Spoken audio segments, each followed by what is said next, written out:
where are the women founders? I couldn't find them. Now in the US, starting over 50% of all the businesses, women still receive less than 2% of all the VC-backed funding. Mariane Bekker is an investor and entrepreneur with 4 successful exits, managing partner at Founders Bay and founder of Women Founders Bay in the San Francisco Bay Area, which has 30,000 newsletter subscribers and over a decade of experience as an engineering leader in the tech industry. Even though we create more revenue. So now is the time to invest in women because it's good for business. It's also good for the world. Who wants to go in a room and only see, men or only see, a very specific type of person? You want to go in a room and see diversity. It's more fun. There's more ideas being created and you learn so much more. You maybe saw some common threads in successful founders and those who cannot reach any success, or like some startups which are successful or not. What are that characters which leads you to success? How do you see this AI transformation affects the startup world and the founders? Really, the rise of AI is going to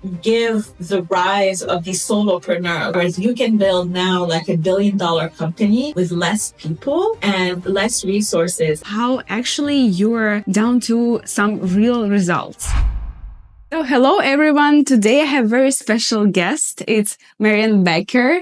She is a wonderful woman. She is a CTO with the 4 exits. I don't know how it's possible actually in this world, but she's a super smart woman who I know.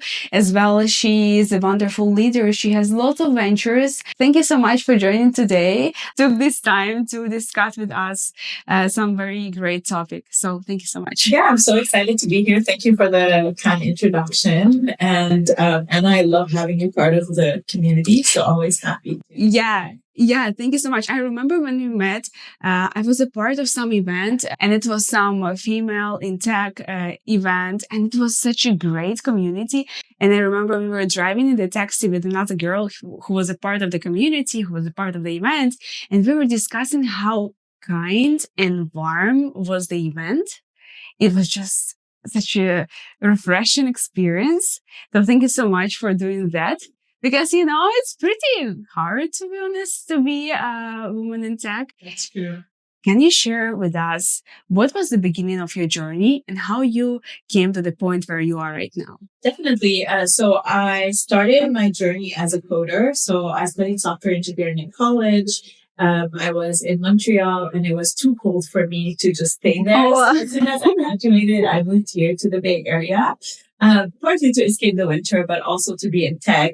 And I started my career as a software engineer at First Media, which is a big company that has like the magazine Cosmo. I think they own ESPN. Anyways, and then started as software engineer, and I worked my way up to being like director of engineering in multiple companies. How long it took you? So it didn't take me that long. I think I got my first director job like 6 years into it. Wow. Within a year that I started as a software engineer, I got promoted to senior software engineer. Wow. Next year, I was leading projects.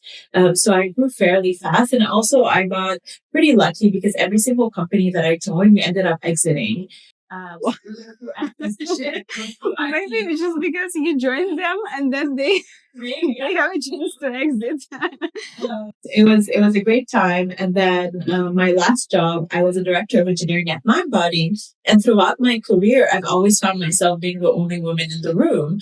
And so I dedicated the majority of my career to promote other women in tech so that they don't feel isolated like I felt when I started my journey. So at MindBody, we were able to grow from 7 to 50 in SF in New York. And we were able to hire a team of 55% women engineers. Wow. Which, if you look at the Valley, typically, if you look at any engineering team, the standard is 20-30%. And we were able to almost double that. So after MindBody, I wanted to show other companies that it was really possible to hire a truly diverse team. So I started my own company, and that's how I got into the entrepreneur. So that was your transition from working for someone and then working for your own. Exactly. So tell me more about this type of business that you have, because I know that you have a lot, and this is where you help other companies to hire more women, right? Exactly. Or not necessarily? So I started Upward Recruiting to help companies hire more women engineers. And really the mission was to make tech more diverse. But what interesting that happened is that company started growing really fast. And I found myself being a founder now. So I started going to founder events and I would again find myself being the only woman in the room. So I'm like, where are the women founders? I couldn't find them. It was hard to find that network. It was hard to even see other women at events. It was hard to hear about events. So then I started my own nonprofit called Women Founders Bay. And now we're one of the largest and most active communities of tech female founders here in the Bay Area. So that's one business. And then I have my newsletter, Founders Bay, that grew to 30,000 subscribers. And now we're a private community of founders. We do online workshops that you hosted. Yes, yes. Super successful. Thank you so much for doing Thank you. Actually, yes, we already was doing many things with Marianne, and it was very exciting to see how actually you're down to some real results. And let's discuss a bit, because I really would like to stop on this topic, because people will tell you, okay, diversity, but what actually does it mean, like in numbers? Like, because I know some numbers which is really shows you that it really brings more revenue to your business. It's really more efficient approach. It's more creative opportunities for your business, which leads you to the growth. Or maybe I'm wrong. I think you're totally right. Diversity is not only about the right thing to do, it's actually great for business. There's so many studies that shows that the more diverse your team, the more revenue your business creates. And actually, especially for women founders, if you invest in a woman founder, on average, we're going to return $1.77. For a man, it's $1.33. So we have triple the revenue by investing in women founders. So it's not only the right thing to do, it's actually very clever for business. And now, even though women are now in the US starting over 50% of all the businesses, women still receive less than 2% of all the VC-backed funding, even though we create more revenue. So now is the time to invest in women because it's good for business. It's also good for the world. Who wants to go in a room and only see, men, or only see, a very specific type of person? You want to go in a room and see diversity. It's more fun. There's more ideas being created and you learn so much more. Yeah, definitely. This is the truth. And you've been a founder for many times, and you've worked with lots of founders. I know Marianne, she really knows everybody and everybody knows her. I think like more people know you than you know them, especially with your growth on social media and everywhere. But you maybe saw some common threads in successful founders and those who cannot reach any success, or like some startups which are successful or not. What are that characters which leads you to success? So I think the founders that I've seen being successful, especially the one that I saw actually close down rounds of funding, are the ones who invested in building a network. And it's very underrated right now, but they started going to networking events. They started making meaningful connections with investors, with other founders. So by the time they were ready to raise, they already had a network of people knowing them. And they were able to close their round within like 3 months time frame. So that's one characteristic, is the ability to really connect with people, the ability to go and network and find the right community for you.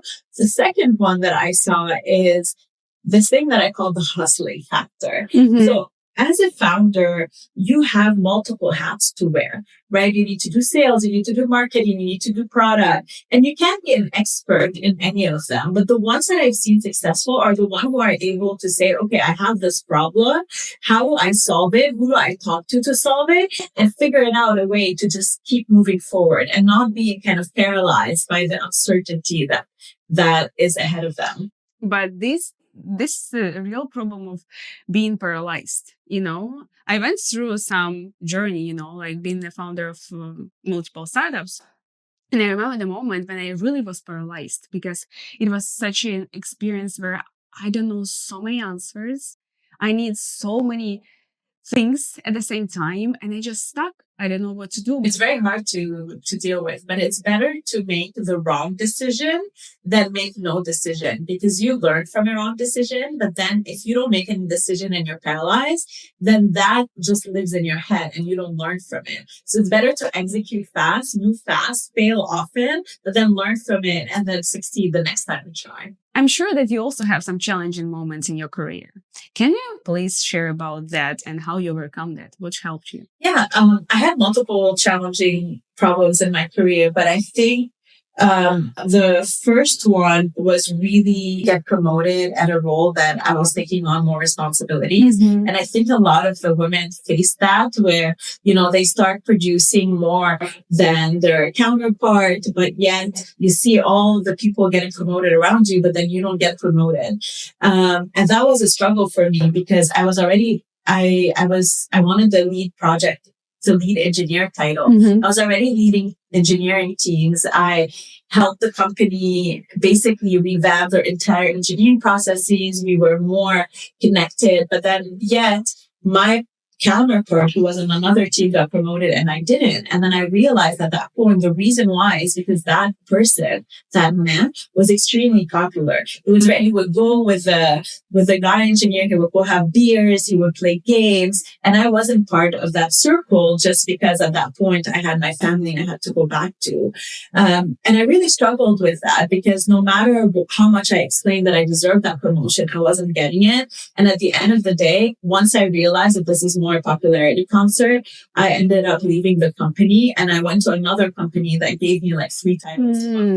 Because it was so hard to be promoted in that company that you have to leave in order to achieve the promotion. Exactly. I realized that no matter how hard I work, no matter what I accomplish, I will not get promoted because this is a more popularity concert. So I decided to. I see. Okay, interesting. But what would be your advice to the woman who wants to take the leadership role?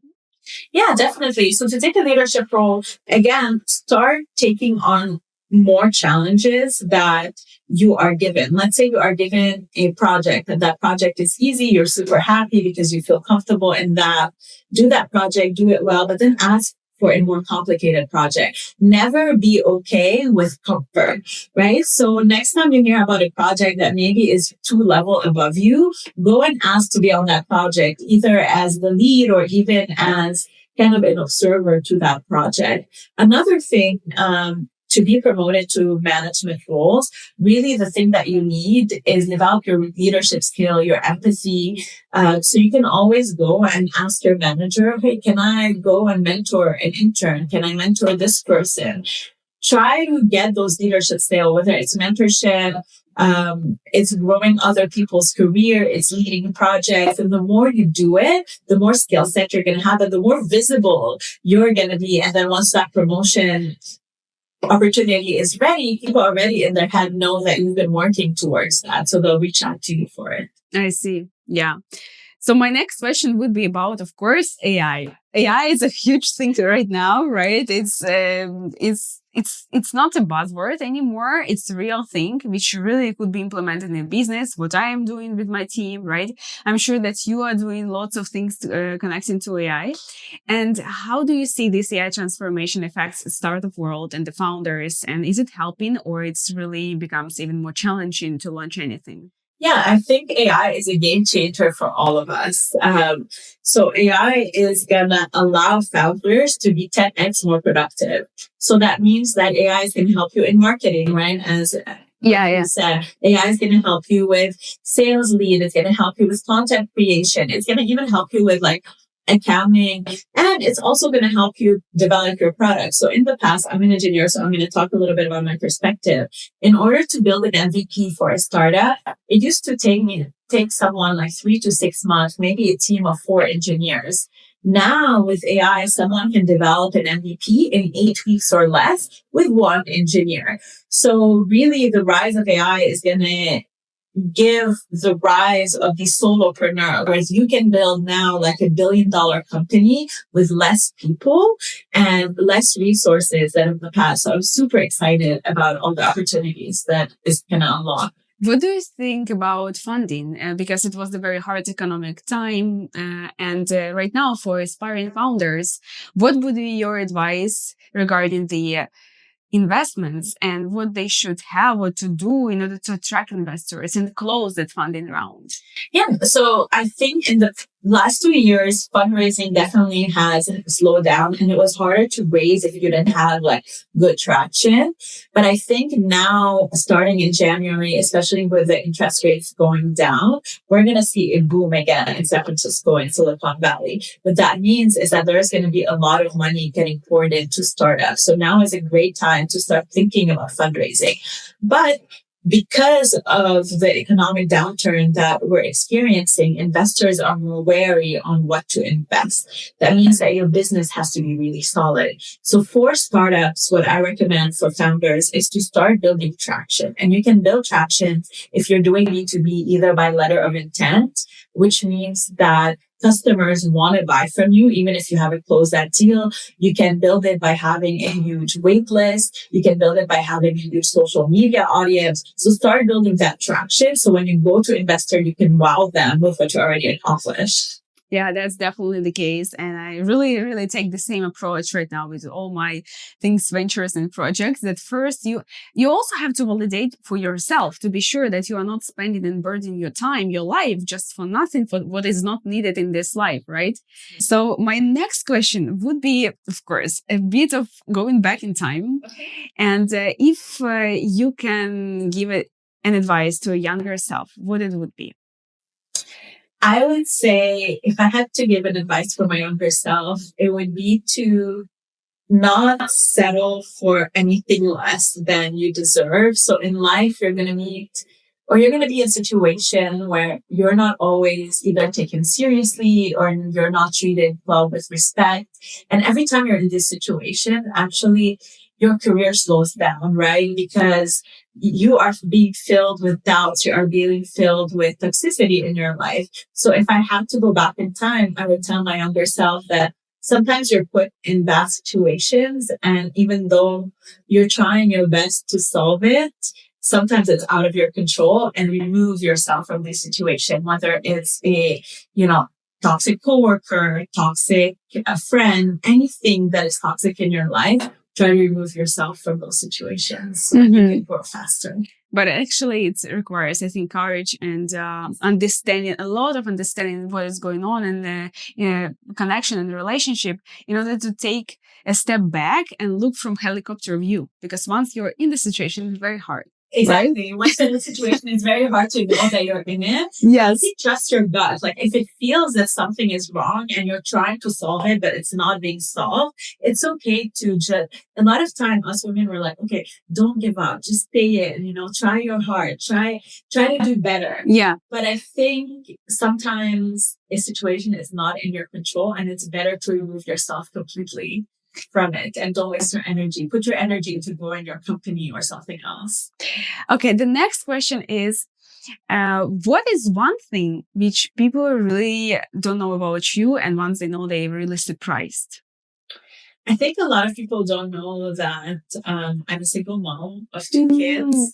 I've seen only one son. You've only seen one, Leo. So yeah, Leo. A lot of the event. My other one is a toddler, so he's 4-year-old. I brought him to one event, and we had to have 3 women around him to control him. Yes. But they are the light of my life. It's very hard to balance like family and work and community. But I'm trying. You're doing it the best. And I remember I talked to my friend, and I was saying her like, oh yeah, I've been to this event. She's like, oh, this is a Mariane event. Yes, it is. And she was like, oh, she's doing so much work. Look at her LinkedIn. Look at her events. It's just like crazy. And I was like, you know what? And on top of everything, she is a mom of 2 kids. And she was like, what? And I was like, yes, this is the time to realize that you are doing nothing compared to her. Everybody is very busy all the time. But I think there's a misconception that happen that like, oh, you're in mom, so you don't have time for work or you're not going to excel at your career. Well, I want to debunk that, right? Having kids is not a detriment to your career. It's your superpower because you learn how to multitask. You learn actual leadership skills. Of course. 4-year-old. So being a mom is a superpower nowadays. So I would tell all the moms, like, don't hide that you're a mom in tech anymore. Just shout it out loud. Don't be afraid. And if people are doubting your ability to execute because of it, then show them otherwise. Yeah, you're just a perfect example for those who really like thinking that they're already doing enough, but actually they have to do more, because sometimes people are doing, like just small effort and then they are looking for some result, but it's not like that. Sometimes you need to hustle and you need to work like 24/7 and so on. And like with your example, it's just like, okay, guys, she's really doing a huge work. She has lots of ventures, lots of different businesses. And plus she has a family, she has 2 kids. And this is very important part that you also don't need to stop everything and just focus on your career. You can have both. And a lot of the women entrepreneurs that have been very successful have kids as well. It's no longer the case now that you have to choose between it. I don't know if you can have it all completely because it is very hard, but you can have what you want, what you desire. If you want to have kids and you want to have a career, perfect. If you just want to focus on your kids, that's fine too. If you just want to focus on your career, that's fine too. I think the important thing to note is that it's your choice and there's no wrong or right answer. But whenever you go to, you always have a community to support you. So this is what Women Founders Bay comes in. Like if a woman has a doubt or is not able to move forward, now they have a community to come to and to kind of support their choice. Yeah, for sure. And for example, with this community, you told that it's very important to build your community around you because it will help you in different ventures and everything which you will start, right? And you're right now doing this community. You also have the business with helping to hire engineers, right? What else do we have and what's new for you? Tell us a bit about that. That's pretty much it. So I have the Women Founders Bay, which is a nonprofit for women founders. Now I'm really focused on growing Founders Bay because my newsletter, we achieved 30,000 subscribers. And now I started these private membership where founders can come in. They have unlimited access to workshops, to resources that I've been putting together to founders. So I'm super excited to grow that part and just provide even more resources to founders out there. Because if you think about it, it's very hard to be a founder. A lot of information do exist, but it's very disjointed. So what if like Founders Bay becomes a source of truth for these founders at home where they can go to and really learn how to grow their startup, meet investors, meet other founders. And that's my vision for Founders Bay. I think the great opportunity for you guys to join the Founders Bay community newsletter and to see like how many resources actually Mariane gives for free. I know that lots of people will charge for that, but she's just super generous. And there's tons of really great resources, events, and many links to everything. And every time when I open your newsletter email every Sunday, I believe, right? It's Sunday. Every Sunday. I just, okay, now I have this email so I can schedule my week ahead. Mm-hmm. Every time I'm doing it with your newsletter, I appreciate it. I appreciate me. I appreciate the shout out. Yes. And I was like, okay. So for me, it's like, some task already done. So the link will be in the description here. So yes. And if anybody needs to find some engineers, it also will be linked there and so on. Yeah. So what would you say in the end for people who are listening to us, to founders, to everybody who may be about to start their journey or maybe experiencing this journey right now and need to hear something? I think right now, what is the most important for you as a founder is to start building your distribution channel. So in the past, having a unique product was really important. Yes. That's where like Uber and Airbnb started. But nowadays, the most important thing is your ability to sell, your ability to get customers, especially this fundraising journey. And the biggest distribution channel you have right now is social media. So if you are not writing content, if you don't have an audience online, and that is especially true for women, we need to hear your voices. We need you to go online. We need you to start producing content. So one, you build your distribution channel for your audience, you build your distribution channel for your investors, and then you can start promoting your product. You can start promoting yourself. So start today. It's never too late. Yeah, for sure. Because every time people think, oh, I have to start back to 2018, 2017, 2020, 2023, 2024. Okay, guys. Before starting this channel, I was thinking about 4 years. Yeah, I love your courage in just taking the step. Right? Yeah. It always, everybody starts with 0 followers. Yeah. Everybody, but then it grows over time. Yeah. So thank you so much for such a great conversation. It was my pleasure. You're my inspiration. I really admire you so much. Yes, you're the example for many women and as well I think for everybody, because it's not only about gender. It's about the ability to execute, the ability to do things, real things, providing real value to the world. And you are doing this. Yeah. Thank you so much. Yeah. And, I really appreciate all the support. Yeah.